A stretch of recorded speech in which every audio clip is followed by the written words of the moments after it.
Fala pessoal, Ricardo Malaquias aqui mais uma vez. Queria falar com vocês sobre livros e sobre meu segundo esporte preferido, que é falar mal do socialismo. Estou seguindo aqui uma linha de estudar autores e vou falar de mais um livro de Hayek, que é um economista austríaco vencedor do Prêmio Nobel. Esse livro eu não tenho a cópia física dele, eu só li a cópia eletrônica, né? Vou tentar colocar aqui uma fotinho para vocês verem, que é A Pretensão do Conhecimento.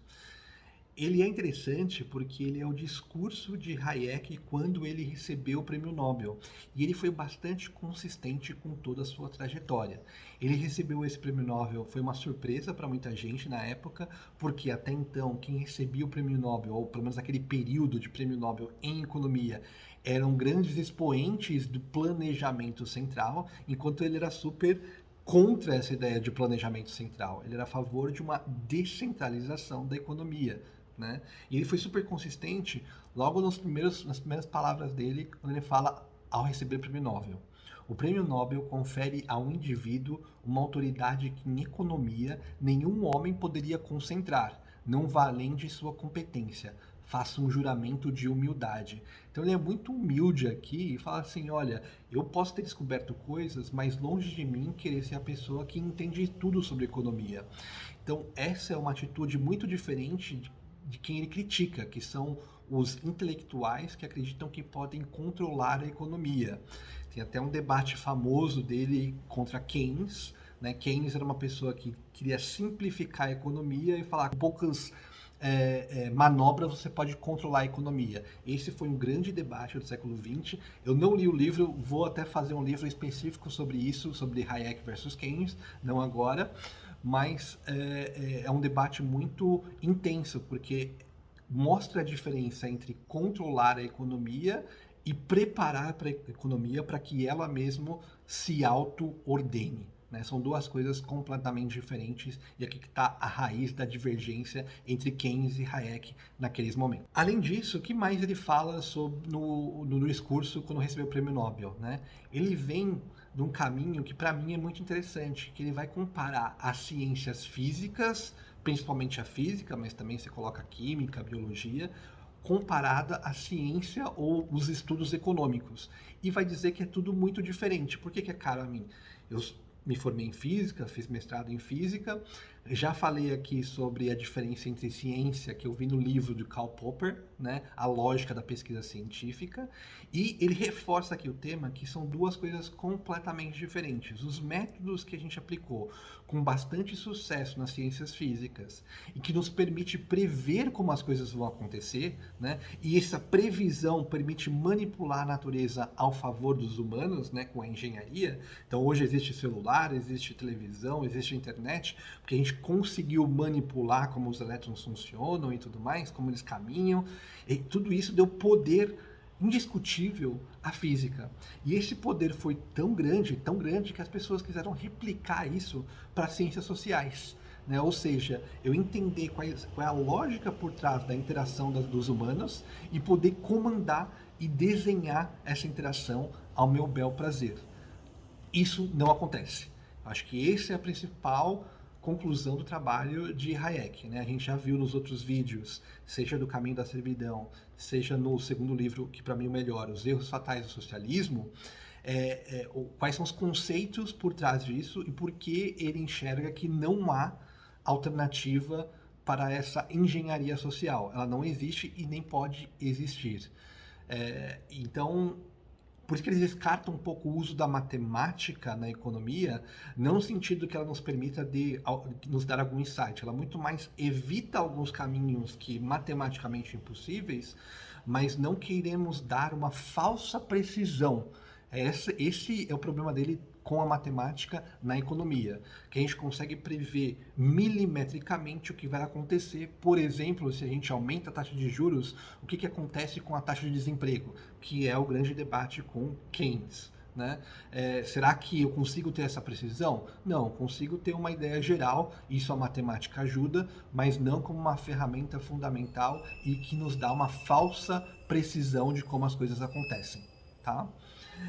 Queria ler aqui a conclusão e o último apelo dele, que eu acho que resume também bem toda a ideia dele ao longo da sua vida. Né?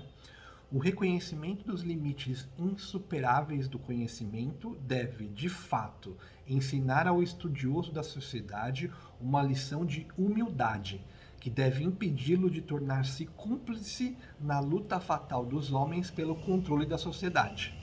Uma luta que se torna não só um tirano de seus semelhantes, mas que pode muito bem torná-lo o destruidor de uma civilização não criada por nenhuma mente, mas surgida dos esforços livres de milhões de indivíduos.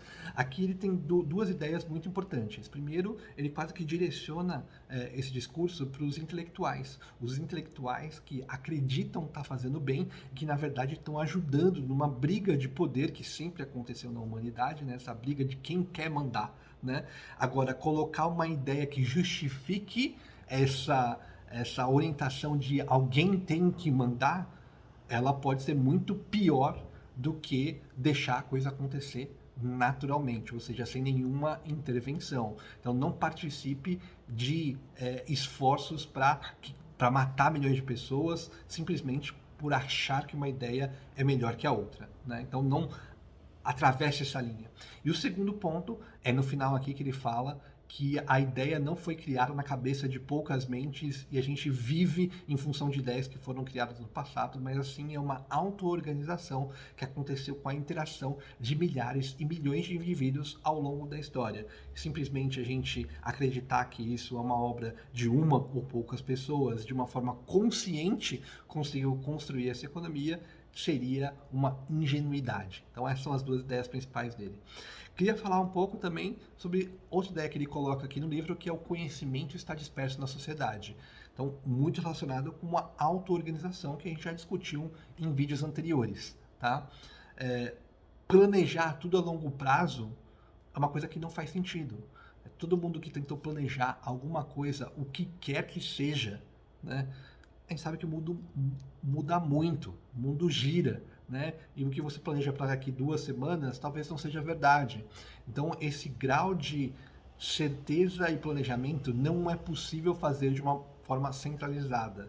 Então, a gente precisa de ferramentas que a sociedade se autocorrija ao longo do tempo. Por isso, ele é defensor do liberalismo, né? Segundo ponto, sistema de preços, ele é fundamental para justamente a gente conseguir se adaptar a essas mudanças. Choveu menos, tem menos tomate disponível no mercado. O que a gente faz? Aumenta o preço do mercado para que as pessoas consigam se adaptar a essa nova realidade. A realidade está ali, choveu menos, não há nada que possamos fazer. Pelo menos no passado, né? A gente pode pensar a partir de agora. Então, por isso que o sistema de preços ele é importante para trazer essa interação a esses indivíduos. E que a gente não conhece 100% como ele funciona e que está tudo bem. A gente nem precisa conhecer para saber que ele faz um bem para a sociedade. Tá? Por último, ainda dentro do conhecimento disperso, tem uma série de artigos também que ele recomenda no livro aqui, que eu acabei lendo, mas um artigo interessante que ele é específico só para falar sobre a pergunta. Então é um artigo inteiro só para estruturar a pergunta, que eu resumi da seguinte forma: como é possível que a combinação de fragmentos de conhecimento existentes em diferentes pessoas pode gerar uma ordem econômica que é impossível de ser replicada de forma deliberada por um único indivíduo ou grupo planejador? E essa é a grande dúvida que a mente socialista não consegue visualizar. Para eles existe sempre alguém que coordena a economia, que organiza a economia, uma ou um grupo de pessoas, né? E com um objetivo pré-estabelecido. O que Hayek fala é que nenhuma coisa nem outra é verdade, né? Nem esse grupo existe, simplesmente nasceu de uma auto-organização entre as pessoas. E 2, que essa ordem é de fato uma ordem que gera benefício para toda a população, né? Ou para todos os indivíduos dentro de uma comunidade. Então é essa dificuldade da mente socialista de entender que existe uma alternativa a essa planificação central, que as coisas surgiram numa auto-ordenação da interação entre milhões de pessoas, né? Eles insistem em construir uma ideia que possa ser melhor para todo mundo. Querer acreditar nisso, tudo bem. O problema é quando você passa uma linha e começa a querer mandar até matar e pessoas morrerem de fome por causa disso. esse é o limite que a gente não deveria deixar passar e lutar com unhas e dentes para que isso não aconteça nunca mais. É isso, essa foi a discussão desse livro, A Pretensão do Conhecimento, que é o discurso que ele faz ao receber o Prêmio Nobel.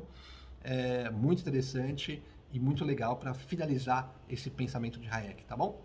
Um grande beijo e até mais.